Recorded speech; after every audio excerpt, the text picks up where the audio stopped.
E aí, alunos do oitavo ano, tudo bem com vocês? Vamos aí mais uma semana com os Planos de Estudos Tutorados de Minas Gerais, os PETs. Estamos na semana 3 do PET volume 2. Essa semana vamos fazer as atividades aí da página 74 e da página 77. Já curte o vídeo, se inscreva aí no canal. Se precisar conversar comigo aí, pode mandar mensagem lá no Instagram. E vamos aí juntos fazer as atividades aí da semana 3. Bom, vamos lá.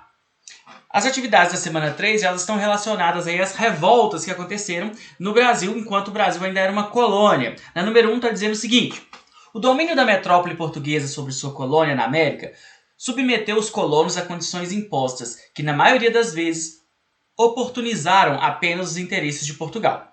A exploração excessiva que era realizada por Portugal teve seus reflexos de descontentamento a partir do final do século XVII.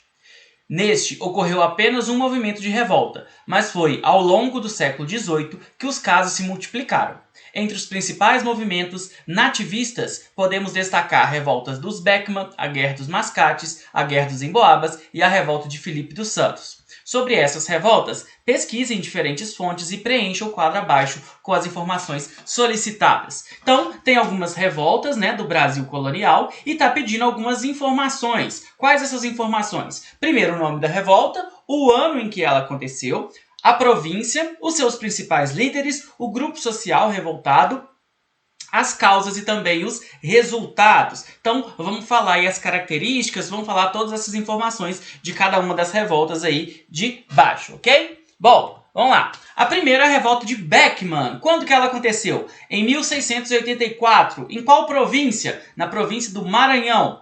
Quem eram os líderes? Os irmãos Manuel e Tomás Beckman. E qual grupo social que se revoltou? Senhores de engenho da região, comerciantes e também religiosos que estavam insatisfeitos com os jesuítas. Quais foram as causas? Qual que foi o motivo? O que motivou aí essa revolta? Primeiro, a criação da Companhia de Comércio do Maranhão, que ia ser uma companhia que ia ser a responsável aí, pelo comércio na região. Então os comerciantes vão ficar indignados com a criação dessa companhia, porque vão falar que seus negócios vão estar prejudicados.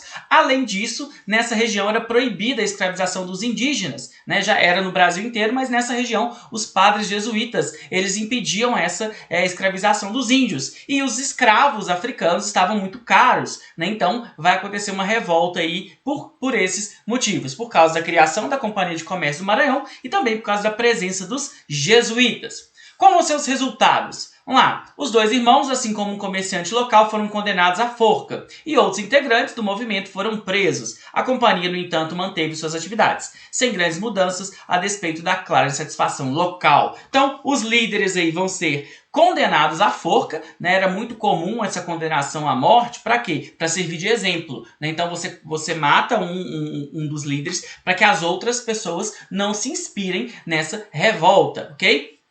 E a companhia vai continuar funcionando, Então os interesses locais vão continuar sendo, não vão considerar sendo feitos, As pessoas vão continuar insatisfeitas aí com as elites. Vamos lá, próxima, a chamada Guerra dos Mascates. Ela aconteceu quando? Em 1710, na província de Pernambuco. Quais foram os líderes? Os líderes de Olinda aí, Bernardo Vieira de Mello e Pedro Ribeiro da Silva. Qual que vai ser os grupos sociais aí que vão estar envolvidos nessa briga, A gente vai ter os senhores de engenho de Olinda e também os comerciantes de Recife. Então vão ser esses dois grupos. Quais que vão ser as causas dessa revolta? A disputa entre Olinda, que detinha o poder político, e Recife, que detinha o poder econômico, pela supremacia na capitania de Pernambuco. Então, Recife e Olinda, elas vão disputar. Por quê? Porque Olinda, tinha muitos produtores de cana-de-açúcar e Recife tinha muitos comerciantes. Depois da invasão dos holandeses, os comerciantes de Recife vão se enriquecer muito e eles vão emprestar muito dinheiro para os fazendeiros de Olinda. E depois eles vão querer cobrar esses esses empréstimos. Em contrapartida, a Olinda, que estava passando por uma crise, que controlava a política, vai querer aumentar os impostos em Recife. E aí, né, o governo vai começar a dar mais autonomia para Recife e a Olinda vai falar assim, opa, peraí, aí não vou aceitar isso não. Então, né, os grandes fazendeiros aí vão se juntar para tentar invadir Pernambuco e não permitir que Pernambuco aí ganhasse mais poder na política. Qual vai ser o resultado?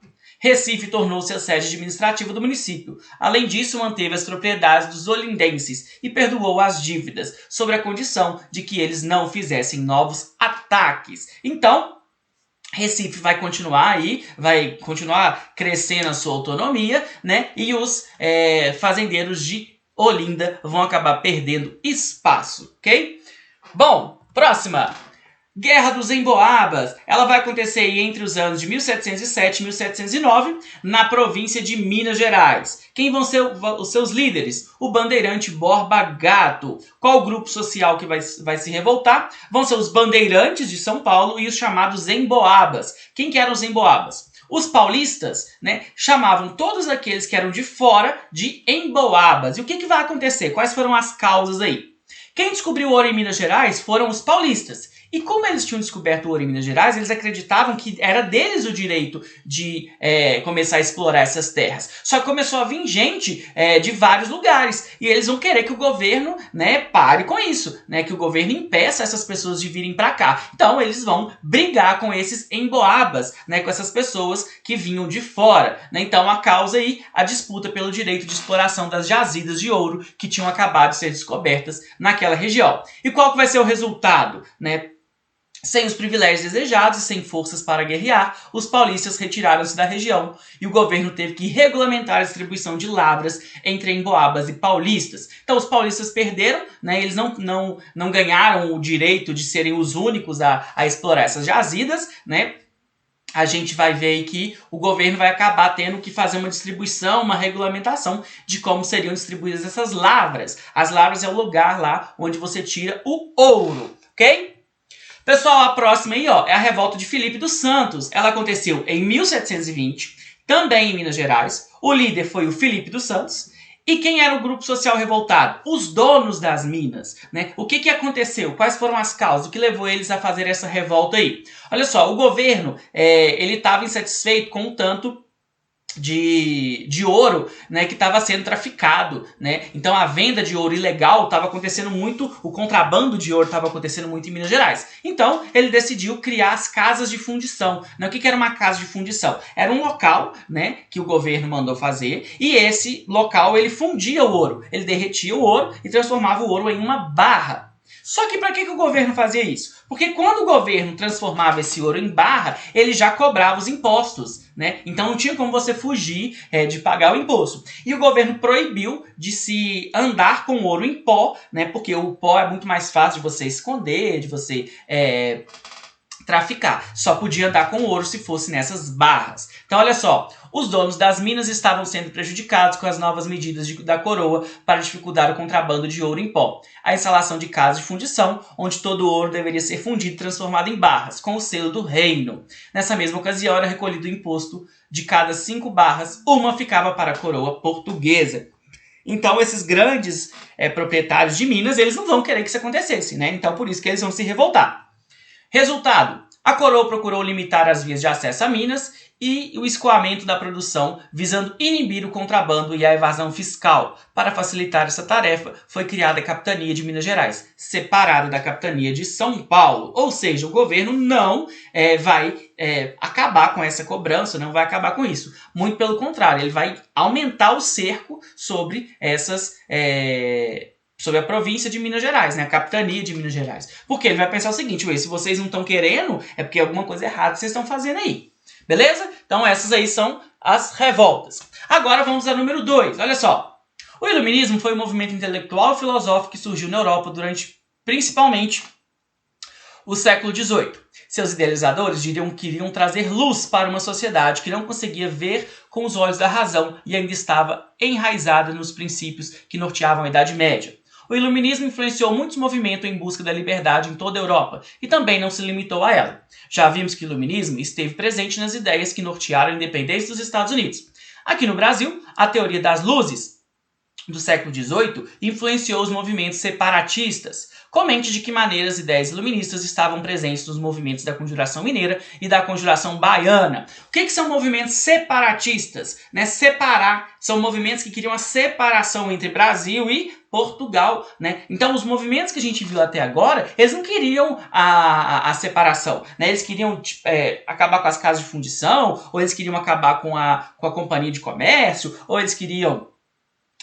os emboabas queriam regulamentar lá que só os paulistas pudessem pegar o ouro, mas eles não queriam se separar. Agora, alguns movimentos, como a Conjuração Mineira e a Conjuração Baiana, queriam se separar. E quais ideias iluministas que influenciavam eles aí, ó?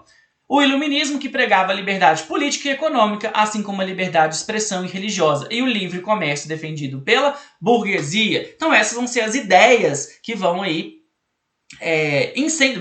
vão inspirar os movimentos aí da Conjuração Mineira e Conjuração Baiana. E é justamente sobre essas revoltas que a gente vai falar agora, olha só. Duas revoltas separatistas que ocorreram no período colonial brasileiro ganharam muito destaque. A Conjuração Mineira, em 1789, e a Conjuração Baiana, em 1798. Pesquise e levante as principais características desses movimentos que aconteceram em Minas e na Bahia no final do século XVIII. Então, as revoltas, líderes, grupo social revoltado, causas e resultados. Vamos falar delas aí. Primeiro, a Conjuração Mineira, ou Inconfidência Mineira. Aconteceu aí em 1789. Quem eram os líderes? Então a gente tem alguns líderes aí importantes. Cláudio Manuel da Costa, o Alvarenga Peixoto, Tomás Antônio Gonzaga, Francisco de Paula Freire e o famoso Joaquim José da Silva Xavier, chamado de Tiradentes. Qual grupo social que eles pertenciam? Os inconfidentes eram, em sua maioria, grandes proprietários, mineradores, padres e letrados. Quem que era o único aí que de uma classe mais baixa? O Tiradentes. A gente vai ver que isso vai influenciar aí no que vai acontecer. Quais eram as causas? A cobrança da derrama. Essa consistia em cobrar da população pela força das armas a quantidade que faltava imposto. Então, o que era derrama? Se devia um tanto de imposto, o governo declarava a derrama, os soldados iam lá na sua casa e pegavam os produtos, pegavam lá os bens que você tinha para pagar o que você estava devendo. Então, os participantes aí, da Inconfidência Mineira, os inconfidentes, eles vão se revoltar contra isso e eles vão marcar justamente pro dia da cobrança da derrama essa revolta. Ainda, além disso, eles queriam se separar, aí tem essa questão de ser um movimento separatista, de querer separar aí o Brasil de Portugal. Mas eles vão conseguir o que eles queriam? Qual que vai ser o resultado? Eles vão conseguir? Não. Por quê? Porque a gente vai ter um famoso X9, A gente vai ter aí aquele traidor, aquele cara que vai lá e vai entregar o movimento para o governo. Então o movimento foi delatado por alguns participantes, Aqueles que delataram ganharam o perdão das dívidas e aqueles participantes foram condenados ao degredo. O que é o degredo? Foram expulsos do Brasil e não podiam mais viver aqui no Brasil, iam ter que viver lá na África. E a gente teve um deles que foi condenado à morte, que foi quem? O Tiradentes. No dia 21 de abril de 1792, ele foi enforcado e depois esquartejado e o seu corpo espalhado aí pela província de Minas Gerais, pela capitania de Minas Gerais. Para quê? Para servir de exemplo, Então, olha só, se você continuar brigando com a coroa, se você quiser fazer um movimento separatista, esse é o final dessas pessoas, ok? Bom, outro movimento aí, a Conjuração Baiana de 1798. Quem eram os líderes? O Francisco Agostinho Gomes, o José da Silva Lisboa, o Inácio Siqueira Bucão Cipriano, o José Barata de Almeida, Francisco Moniz Barreto e outros homens da camada média da população. Qual grupo social? Pessoal, no início, alguns membros da elite vão participar desse movimento, mas depois esses membros da elite vão ir saindo desse movimento, ok? E aí a gente vai ter a presença de homens brancos pobres, mulatos, negros livres, escravos, muitos alfaiates também. Então, tanto é que essa revolta também vai ser considerada chamada de revolta dos alfaiates. Então, no início era a elite e depois grupos mais populares. Qual que era a causa? Por que eles se revoltaram? Porque a população de Salvador passava muita fome, com altos preços de artigos de subsistência, então artigos de primeira necessidade, comida mesmo, Então eles vão se revoltar contra isso, E vão se revoltar também contra a dominação de Portugal, em cima do Brasil, lembrando que é um movimento separatista, que quer separar. Qual que vai ser o resultado? As investigações levaram à prisão de 47 pessoas, das quais 3 foram decapitadas e tiveram seus corpos esquartejados. E essas partes foram colocadas em exposição em diferentes pontos de Salvador. Então, novamente, o movimento não deu certo. As pessoas aí vão ser condenadas à morte e vão ser esquartejadas e o corpo sendo espalhado por aí, mostrando que o governo não estava de brincadeira. Pessoal, a número 4. Após estudarmos sobre as revoltas nativistas e separatistas do período colonial brasileiro, utilize as informações construídas e marque no mapa abaixo as províncias em que aconteceram as revoltas pesquisadas. Crie uma legenda para facilitar a interpretação do mapa. Então aí tem um mapa, né? Então vocês vão colorir aí as regiões que aconteceram cada uma dessas revoltas. Se não tiver como você colorir no mapa, você pode fazer uma lista, né, colocando a revolta e qual o local que elas aconteceram.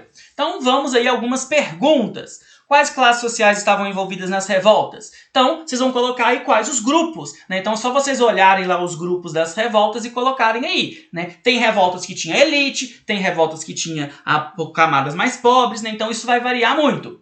Existem causas comuns dos movimentos? Caso existam, aponte-as. Qual que é uma causa comum aí à maioria desses movimentos? Né? Então, a exploração da colônia é essa causa comum, né? Então, a insatisfação com a política, né, de Portugal com o Brasil era uma dessas causas comuns. Em qual região do país se concentraram as rebeliões? Então, as rebeliões elas se concentraram o quê? Nas regiões que eram foco, né, do comércio, da economia, né? Então, a gente tem algumas revoltas que aconteceram no Nordeste, no período da produção do açúcar, e a gente tem várias revoltas que aconteceram na região produtora de quê? De ouro, né? Então essa é uma outra região aí que vai ter as revoltas. Quais as características dessas regiões? Já falei para vocês, né? Eram regiões que movimentavam a economia, né, do Brasil.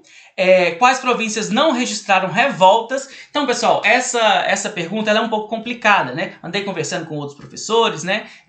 A equipe de história aí do Domingos Bibiana, a professora Camila, a professora Josi, né? E essa pergunta é um pouco complicada. Por quê? Porque é difícil você dizer uma região que não houve uma revolta. Mesmo que fosse uma revolta muito pequena, ou uma revolta que hoje ainda não é muito estudada, né? Então, é difícil você colocar uma que não teve nenhuma revolta. Quais as regiões obtiveram sucesso? Qual revolta aí que conseguiu o que queria? Nenhuma, né? Quais foram derrotadas? Todas, né? E com base nas informações construídas, quais fatores podem atribuir o insucesso das revoltas? Então a gente tem aí vários fatores, né? A gente tem falta de organização, a gente tem a traição, a gente tem também a força do governo, né? Então todos esses são motivos para essas revoltas não terem conseguido seus objetivos. Beleza? Bom, pessoal, então é isso. Bons estudos. Quem quiser me procurar no Instagram, tem meu Instagram. Se inscreva no canal, curta o vídeo. Muito obrigado e até a próxima. Valeu!